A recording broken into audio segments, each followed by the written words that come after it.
இஃப்தாருக்கு எது இல்லாமல் கூட இருக்கலாம். இந்த நோம்பு கஞ்சியும் வடையும் இல்லாமல் இருக்கவே இருக்காது.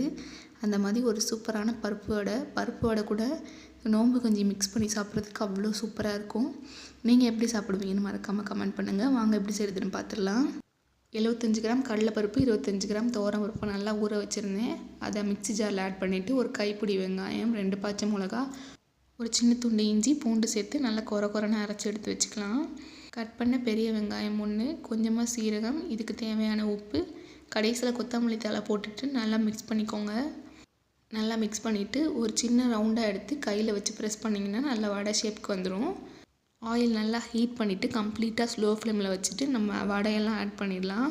பொறுமையாக நல்லா கோல்டன் ப்ரௌன் ஆற வரைக்கும் வெயிட் பண்ணி எடுத்து சர்வ் பண்ணிங்கன்னா ஒரு சூப்பரான பருப்பு வடை ரெடி ஆயிடுச்சு.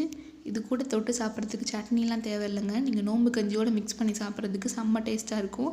கண்டிப்பாக ட்ரை பண்ணி பாருங்கள்.